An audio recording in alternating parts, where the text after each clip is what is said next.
What's up? Is this too much? Okay. Hopefully the lighting's all right. Welcome everybody to the Do Nothing project. Good to see everyone tuning in over here. We got Toronto, we got Queensland, Boston, Raleigh, Melbourne. Melbourne, I was just there. Sweet. Durham, Carolina. What's up? So we got a special guest tonight. I'll tell you about him in a moment. If you've never been on the Do Nothing project live cast before, you'll notice right away some of the outstanding features are terrible lighting, low technology values. We got one little speaker over here, so hopefully it's picking it up. And we just try to keep it real. It's all about hanging out together in a very minimal way, with a big emphasis on the doing nothing. Guide a 25-minute practice. Maybe have a bit of a conversation about something. And tonight I'm excited because I got a special guest on. This is my friend Dan Doty. Want to say hi, Dan? Yeah, nice to meet everybody. Excited to be here. Thank you. So it's very good to have him on. We're in Western Massachusetts right now, and I just finished one of Dan's retreats. Dan, do you want to say a little bit about what you do? Yeah, I'm the co-founder of an organization called Evryman, and we are bringing emotional fluency, emotional wellness, emotional awareness, hopefully to a lot of men, but we bring it to men particularly. Yeah. So it's a phenomenal weekend. It's and one of the things I was interested in tracking the whole time this weekend was how what they do is similar to what happens in meditation and how it's different. The idea is to bring all kinds of men from all kinds of different backgrounds to get together and basically be vulnerable together, to begin to learn how to tune in to what's going on in the inner world. And actually, Dan led a lot of really cool, short, guided practices for part of it, but there's also a lot of more externalized stuff. So I asked him, because I'm here in Mass and not getting back into Toronto until tomorrow, if he wouldn't mind guiding a practice for us. So he's going to guide a 25-minute practice, kind of like when Therese came on a few weeks ago or a few months ago and did a breath one. He'll guide a practice that speaks to him. So he'll say a little bit about that and about how he understands what that practice does and how it's helpful. And then afterwards, I thought maybe we'd chat a little bit about the weekend and how it went down and all this good stuff. And so super happy you guys are here. Maybe I'll let you do a little introduction on the practice. Yeah, absolutely. So the foundations of my practice came from my first career. I was a wilderness therapy guide, and what that meant is I led small groups of young men on extended wilderness trips from anywhere from 12 to 21 to 48 days at a time I spent in the wilderness. And I wasn't instructed in meditation, I wasn't instructed in practice, but what I found is that the pace of life and the proximity to nature and the elements did something to me that I was very unaware of at the time. I mean, I knew it was happening, I didn't know what was happening. Fast forward, my late 20s, I'm in New York City having an incredibly hectic life, and I got invited to my first meditation practice, which was through the organization of Dharma Ocean. So I climbed all the stairs, 5th floor, near Union Square in New York City, go to my first meditation class ever. They have me lay on my back, and I'm lovingly instructed to connect down to the earth.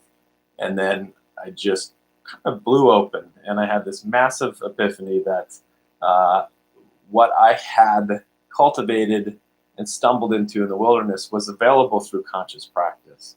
And so I was all in with that school and that direction of practice for many years.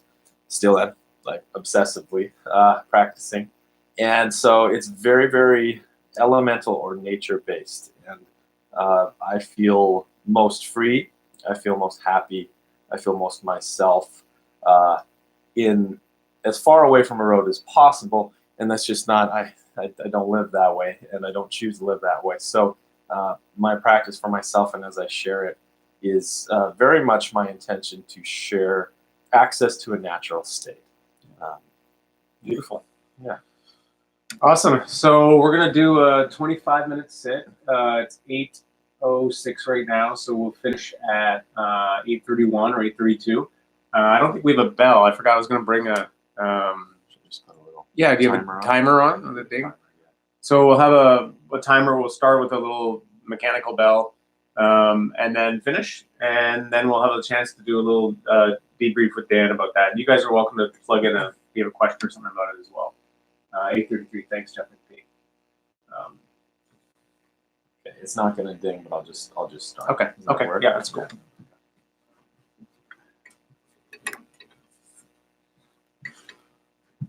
All right, so in my practice, there's often a choice of sitting or laying down, and I'll give that opportunity now too. If anyone would like to lay down in a basically like a Shavasana pose or just a fully on your back, that's an option here too. Or sit as you like to sit comfortably. Anyway, the posture here is not the point necessarily. And as we begin to settle, as we begin to slow down, I'm going to start by paying attention to the bottom of our feet and our seat, or if we're laying down, any part of us that is oriented down to the ground. I want to envision with the mind's eye, but then also allowing for any reciprocal physiological response or felt sense in the body, envisioning a system of roots. Like any plant, any tree, the bottom of the feet and your seat, dropping down through whatever is underneath you, through the floor, through your chair. In our case, through a couple floors of an old building. Watching this root system consistently drop down into the earth itself.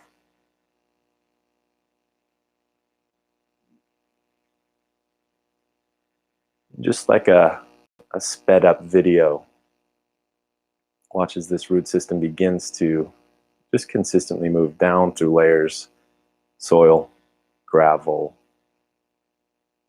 rock. And as it goes down, it begins to spread out as well.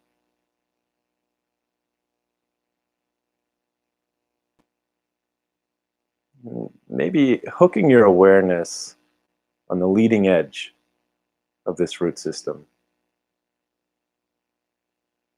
orienting your attention downward.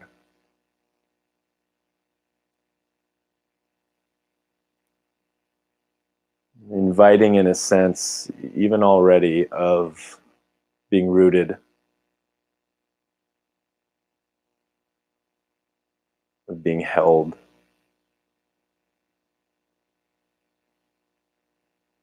just naturally being a part of this earth.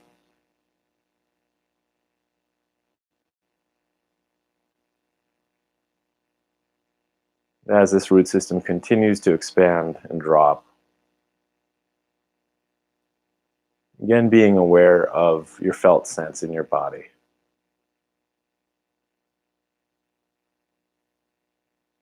And without any necessary directive action, just cultivating a possibility for relaxation and for letting go.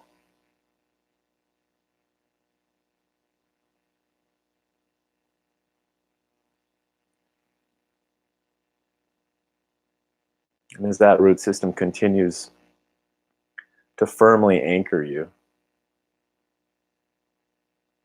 you now to envision a tap root, a thick, full, central root comes from your feet, your spine, and this drops fast.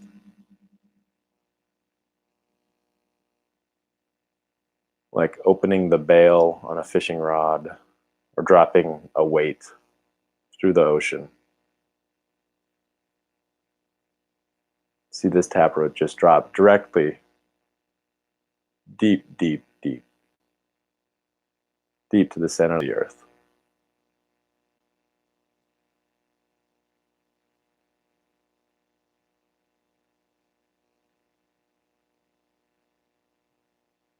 And letting your attention, letting your awareness just fall with it. Like a free fall.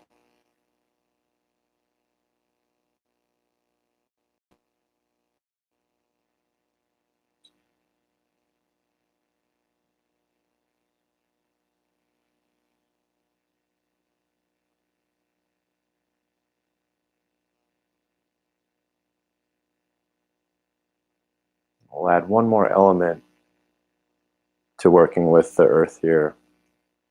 And as you sit or as you lay, start to allow the earth or the energy of the earth meet you and rise up through your feet. Maybe picturing clay, ceramic, earth or stone coming up through your shins, calves, knees,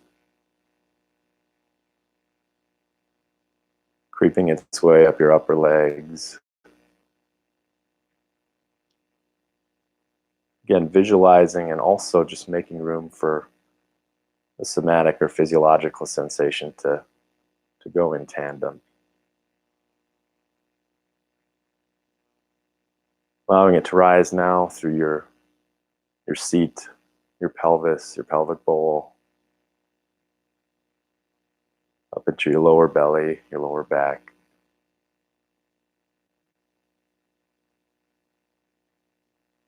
Letting it rise through the sacrum, the spine,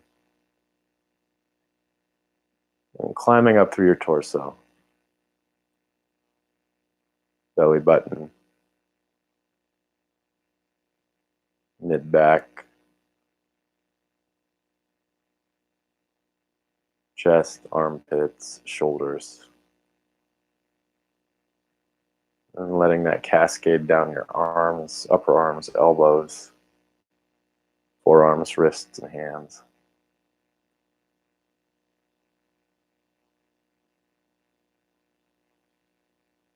Now up to your throat, back of your neck, base of your skull, jaw.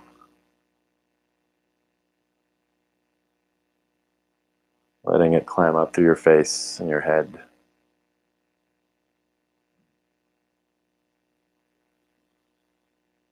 All the way to the top.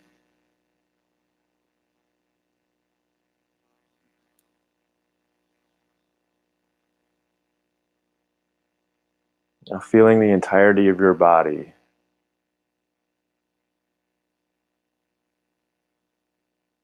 Exploring. And as you feel the totality of your body, connecting down into the earth as well. With the possibility of sameness. The possibility of feeling not just similar, but comprised of the same thing.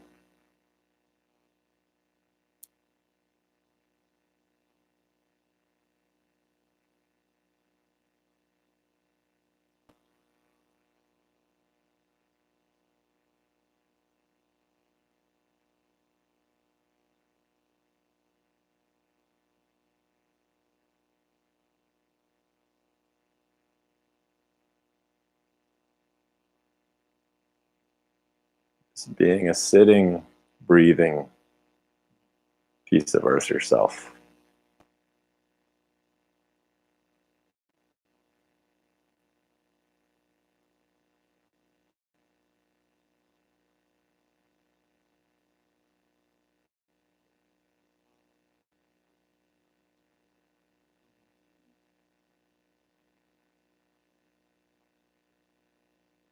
Now from that baseline, we'll take the opportunity to work with the body a little bit.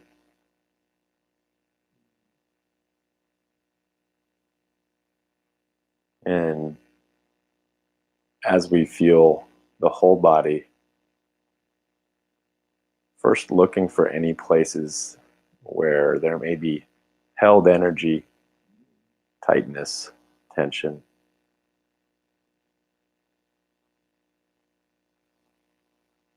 We're going to just work with that really gently and lovingly.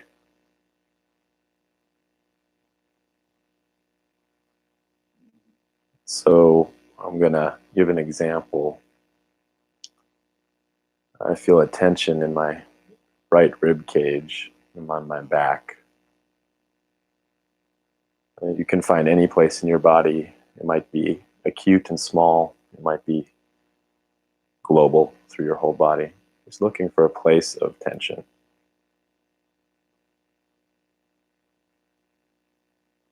And just placing your awareness fully but lovingly on and in that part of your body.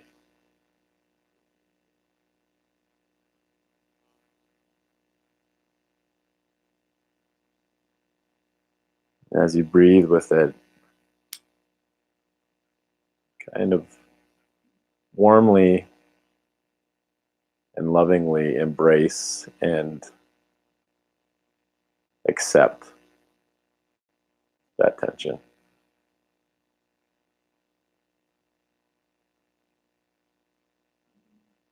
It may be uncomfortable. It might be comfortable and not bad. But first, just inviting that energy fully into your awareness.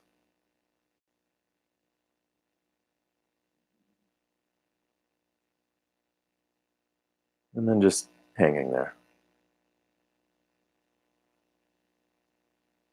Sticking with it.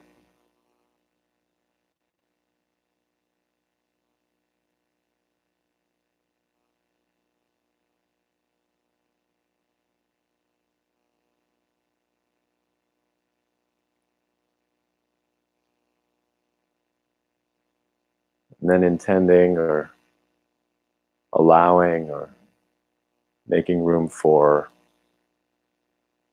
that to, of its own accord, begin to let go.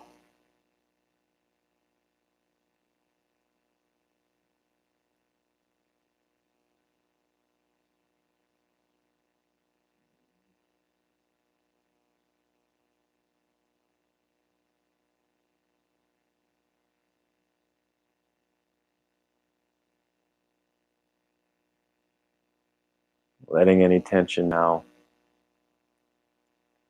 as it lets go, drain down your body through your legs, through that root system, back into the earth.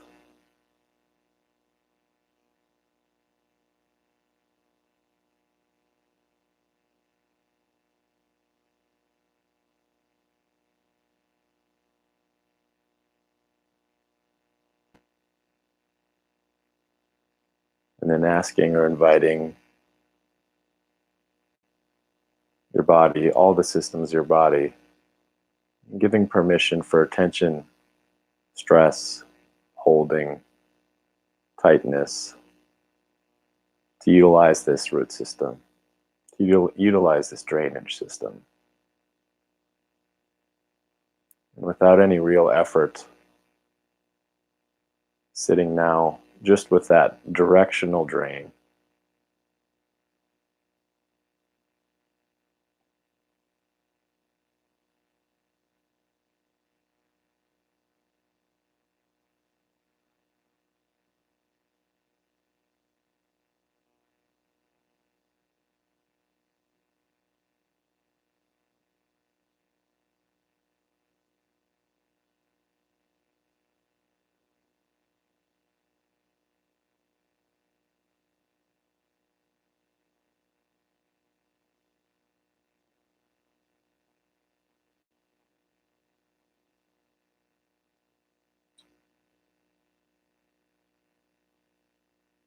We get very used to and we normalize the stress and what it does and how it lives in our bodies.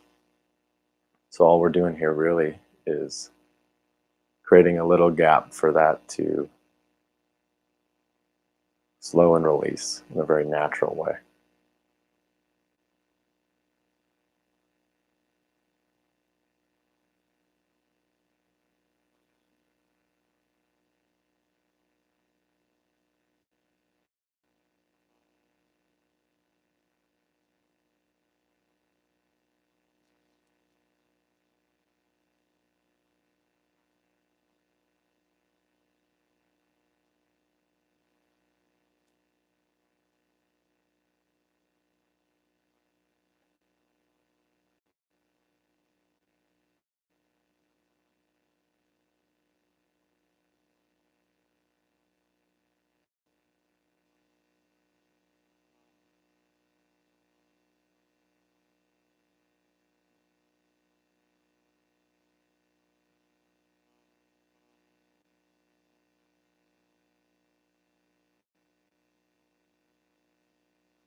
Now for the bonus round, I'm going to add one more element and one more process here.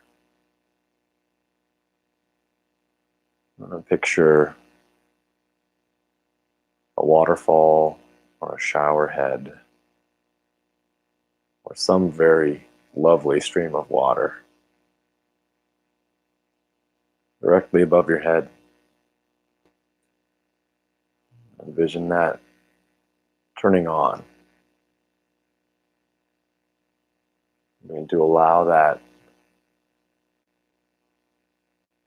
cool or wet water to permeate through your whole system.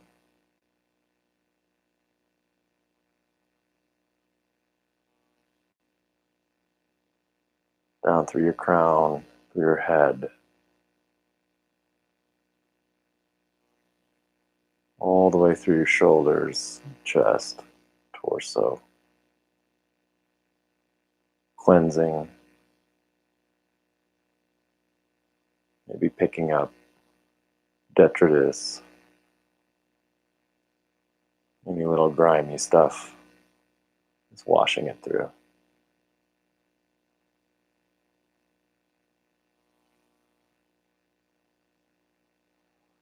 Out through your belly, your hips, and your seat.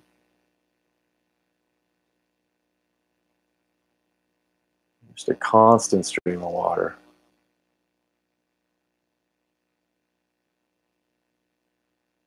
You control the volume.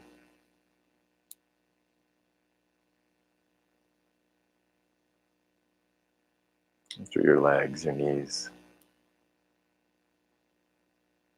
your feet.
The last couple minutes here, I want you to picture your favorite tree, maybe the most beautiful tree, whatever comes to mind first.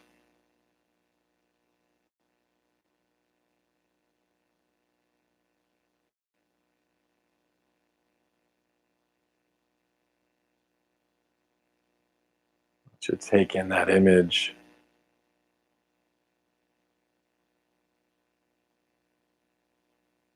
and imagine yourself as that tree,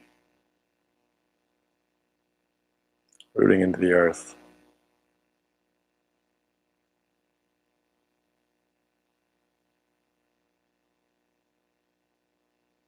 blowing in the breeze just gently.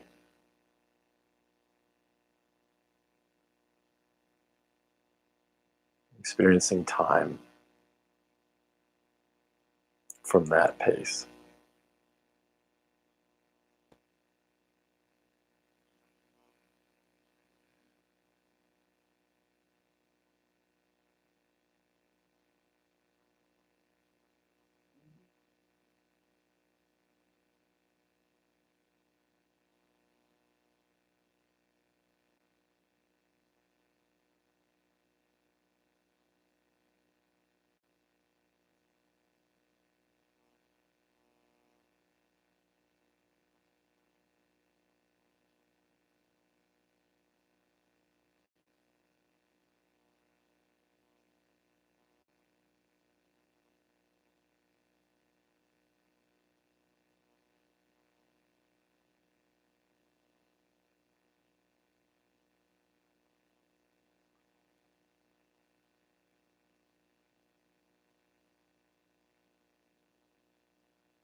Letting that go.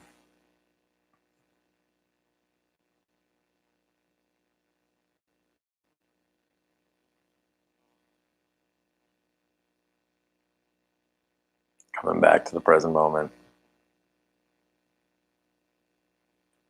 Back online.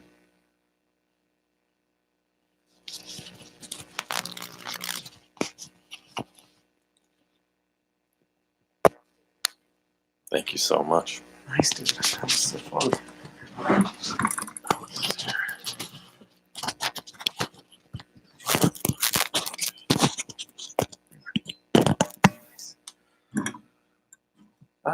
Thank you, bro. Yeah, thank you for that. Thank you guys for. That was nice. It was a nice contrast for us actually, because most of the time I don't do a lot of guided visualization, which I've been thinking of. I'd like to mix it up more to do it. So I was really happy you did it. From my perspective, it's the same skills actually that get cultivated. It's like when you're working with imagery, you're using concentration to kind of like hold the imagery and refresh it. So there's a concentration element. There's an equanimity around just being okay with the exercise, with letting like you're generating imagery, but you're also kind of letting it do its own thing. There's a sense, you know what I mean? Yeah, yeah. Of just like almost being surprised by what it does and letting that thing unfold. And then the clarity is just being clear about what's going on in your experience, whether or not you're actually able to create vivid images. A lot of people, it's just more ideas or more whatever it is, you're able to kind of notice how that experience is. And it's the same skills, you know? So it's, and then in addition, I'd say there's probably some extra magic, interesting shit that happens, you know, because you get drawing on the elements themselves. This is the thing, like you may be building the same skills in every practice in terms of the raw elements what make up a meditation, but the components of a particular form of a practice are meaningful and different. So having connecting the elements like that, having that kind of active imagination component, I think it adds layers to the practice that are really interesting. Yeah, I like it also because it's fun And it's it's playful. Yeah, totally. Yeah. Yeah. Awesome. So, well, I thought I'd ask a little bit about, or talk a little bit about the weekend we just did. Yeah. I thought it would be fun to share with you guys a little bit around what we did, and in particular, I'm kind of interested in, you know, I guess the goodness that happens here. What is the kind of, how is it helpful for people? What's happening inside people? Because it seems like having done this with you now, and like I do my own retreats, and like I could just see so many parallels between what was going on. Yeah. So maybe start by like drawing you out a little bit on how you understand how kind of the magic happens. And yeah, I think a metaphor, which is actually quite accurate in some ways, is that don't want to overgeneralize here. And so we do men's retreats. We do this with men. Do this with all people also, but here we do with men. That there's this, men are frozen in a lot of ways, particularly emotionally and physiologically, and that entire system of ours that takes experience and has reaction to it, and men have a lot of stops and a lot of holds there. And so this repression, there's two things that we're really working with to do. I don't want to use aggressive language, but to work against is repression and isolation, which are very maladaptive practices for human beings, right? To repress everything and to be all alone, unless you're maybe on a retreat and choosing it, that could be very helpful. So what we're doing is very, very like on a simple level, both giving direction and permission on how men can begin to plug into their inner landscape, their inner experience through, we use the body and we use the emotions. So this is rooted in somatic psychology, somatic therapy. Owen Marcus, one of the co-founders, studied with Ron Kurtz of Hakomi therapy and Peter Levine of SE, somatic experiencing. And my background, again, is wilderness and really, really wilderness, right? Nature. And so we come up with a very simple methodology to help men feel. Slow down is the first step, to feel deeply, and then sort of the cherry or the important activating element is to share that with each other. Yeah. So that simple act, believe it or not, is quite revolutionary for a lot of men. You know, to be able to say something as simple as "I'm really deeply sad," and to turn to you and show that to you. Yeah. So we're giving permission, we're naming it, but also importantly, modeling it.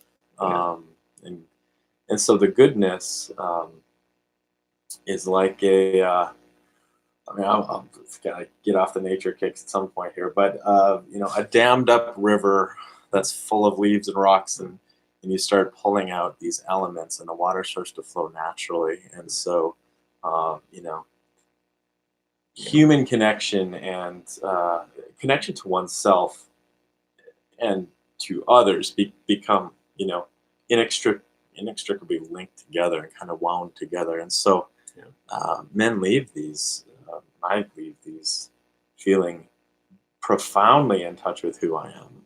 Yeah. And profoundly safe and seen and cared for amongst a community of strangers and men, and it happened fast. Yeah, it happens so fast. I Yeah. can't believe how fast it happens. Yeah, right. Yeah, because you have such a short window. You basically have 2 days. How do you create the most transformative possible, impactful possible experience for a lot of dudes who've never done anything like this? They've never meditated. They've never done yoga. They've never done they've never shared. They didn't know they had feelings to share. Someone got them to go on this thing, but so it's just a lot of what it actually looks like. It's a lot of exercise where you're in a small group and there's different prompts around sharing, and then there's different ways of supporting the guys who are sharing, and then even acting out some of the things. So drawing on, like you say, all the somatic thinking, but all different lineages I see too of different kind of psychotherapy lineages, different. And then there's sitting meditation too. There was some guided practices too, and it all kind of melts together into this really amazing potion. Yeah. And the core, I kind of see that as being, I think, the name of the game really for all practices, for whether you're doing a sitting meditation practice or you're doing a more active group expressive practice, is this idea of what you just described, of what they would call purification or catharsis, that there are holdings or things that are locked up and that aren't moving in our experience, like whole parts of our life that we don't want to look at, or that are blocked out, or parts of our body we don't connect with, or big emotional states that we don't have any way to relate to. And we start to, through these different kinds of practices, we start to erode the boundaries and the walls between that stuff, and so the whole system can start flowing more freely and much more. And that's health, that's wholeness. And so you see this real, the vibrancy in the men at the end, but it's off the charts. Remarkable. From being shut down at the beginning or whatever the thing was, at the end, just this pride in who they are, this able to come back and be role models in their community, to be able to connect to their partners in a way that their partners are longing. It's amazing. And you see the vitality in the face and the expressions and in the shares. It never, done this many times now. I am blown away, maybe even more so. It's just this shit. It's so good. Yeah, it's awesome. I want to see if there's any comments. Any guys had a question for Dan or what we're doing here? I'm just curious. Oh yeah, cool. Thank you, Andrew, for putting up Evryman. So you can see that link there. And Evryman has a podcast. Do you want to say something about that? Yeah, we have a weekly show, which I will invite you on in the near future. And the purpose of the show is to really model what deeper conversations between men really look like.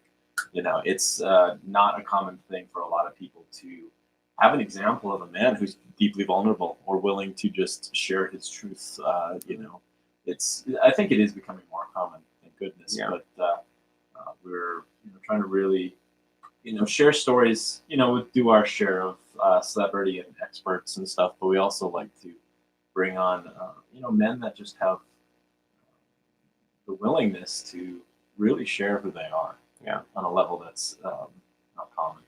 Why? So you must get this question all the time. Why specifically working with men and not with men and women collectively in a retreat? Yeah. My answer to that at this time is that it needs to happen that we'll go co-ed and all gender and everyone. It does seem to be the case that there may be some pre-work or some, I hate to say catching up, but basically some foundational skill setting, right? For men to be able to come to the table and to be able to come to that hard conversation. Yeah. And this sort of exclusive atmosphere, it narrows down basically the topic set of what we get into, right? Yeah. So it's a lot of it, there's a lot of dad talk. There's a lot of partner in romance talk. And then and this is what I actually been spending a lot of time thinking and writing about lately, is identity. The identity of, and I feel like one of the slowest moving identities to change that could change is that in this Western culture is that of the masculine man, it's changing. It's got to change, right? It's interesting though, the way I think what you put it, that really resonated with me, is that there's sort of this man card that you get played in our culture. And there's a whole bunch of shit that you then have to sort of live up to. You're not allowed to do this. You're not allowed to show your emotions this way. You have to be strong. Any weaknesses looked down on. And these are maybe human universal things, but there's definitely a way in which men experience that, and to be able to talk with other men about it who get it, who are all on the same page in a way, And it's like right away you have that rapport, and then you can really accelerate the healing around it because you share a kind of common set of experiences and vocabulary. Yeah, I'd love to share. So protect confidentiality. I won't share any names or features or anything here, but a man today came upon the realization that he was already more than enough of a man. After a lifetime of feeling not worthy of being a man, not measuring up, not being tall enough, strong enough, rough enough, he grew up in a fighting culture and just never him. And so this belief and this like cemented in identity of not being a man. And yeah, if I could snap my fingers and make one change in the world, it would be that earned manhood would just go away and be like, I mean, hey, do you identify as a man? Like prove it. That I'd really, I feel like that would be a huge shift. Yeah. We could make that. It's good work you're doing, bro. Guys, really good to have you here. Maybe one last question here from Jeff. What do you mean about the body? I think we were referring to. This is actually a good question. Like, why people talk a lot about how this stuff is stored in the body and why it works so directly with the body. And I think that's. I mean, the line that a lot of RMTs have and massage therapists, their issues are in your tissues. And then actually that's the trajectory. There's almost not a practice I can think of in terms of a deep contemplative practice that doesn't, where you talk to practitioners who've been at it a long time, they don't talk about this descent into the body. And it's this learning to relate to your mind as one tool in your toolkit, and that there's things that your body knows that are more, in a sense, more primary or more fundamental than what happens over top up in your head, and it just becomes more and more experientially obvious that that's the case. I don't know if there's anything you want to say to that. Yeah, the only thing I would add is that in this case, when we're working with emotions, the body is a backdoor. When we're confused about what we're feeling, if I have this thing happening and I don't know if it's sad or if it's anxious or what it is, a lot of men have no words to just say it, right? So, but when we can start with the body first, we can say, oh, there's this tension in my chest and it feels like it's twisting here. We can work with it in that, and that may lead us to more clarity about the emotions, but we begin to see directly the confluence of emotion and physiology. That's really important in how we do it. Yeah, again, it's a whole skill set that gets developed in a practice too, is beginning to elaborate into the whole constellation of sensations and feelings, and that, yeah, exactly. It's a gateway into your emotions, a gateway into even deeper things than that. It's interesting. Guys, awesome to see you. Hey, does this transformation persist in participants, or does it wear off after return to the pressure of society? Great question. Yeah, fantastic question. Maybe the most important question, I would say. It definitely, I mean, just like other retreats. I mean, your daily practice, in my opinion, is where I've found my longest term growth. Right, I'll go to a retreat, have my openings, have my learnings. So for us, our ongoing practice is a weekly group. So we set up men's groups, Evryman groups all over. It's like the CEC, by the way, the Conscious Explorers Club. There's so many freaking similarities between our two things. It's very it's very similar. So yes, it wears off. It absolutely does. It doesn't have to, right? I think sometimes we get to these places where we have these revelations, though, where it's like a door that opens that it doesn't ever quite shut it, right? So yes, the pace of life will wear it off of us, and all of these things, stress can take us out, all of that. But there definitely are ways to integrate this intense retreat experience into just more day-to-day interactivity, right? So how I show up with my kids or whatever, there are ways, again, the process, slow down, get in touch and say it. that is a it's kind of scary, but it's actually a simple process starting incorporating. Yeah. Yeah, because there's a big emphasis on tools you can take back, and I think that just what you described, their thing is ROC, relax, open, connect.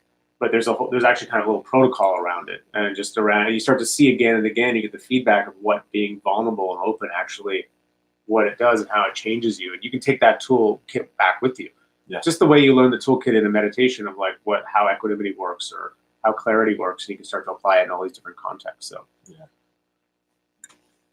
Thank you. Yeah. It's fun. Thanks, guys. We'll see you next week. I'll probably have more. I like the idea of having more guests on, so I'll try to kind of make that happen from wherever I'm at.